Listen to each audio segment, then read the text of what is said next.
Hi, it's Robert F. Kennedy Jr. here, your HHS Secretary.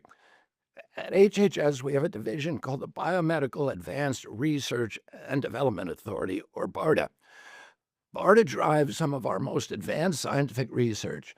It funds developments of vaccines, drugs, diagnostics, and other tools to fight emerging diseases and national health threats.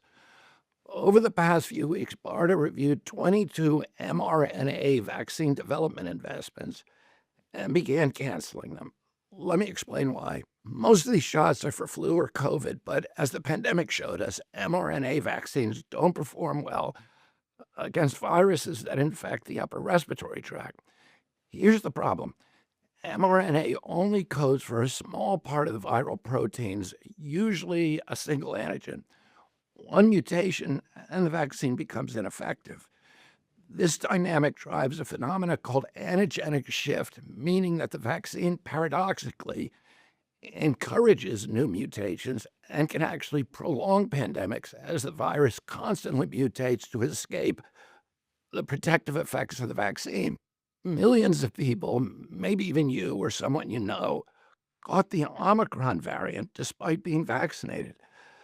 That's because a single mutation can make mRNA vaccines ineffective. The same risk applies to flu. After reviewing the science and consulting top experts at NIH and FDA, HHS has determined that mRNA technology poses more risks than benefits for these respiratory viruses.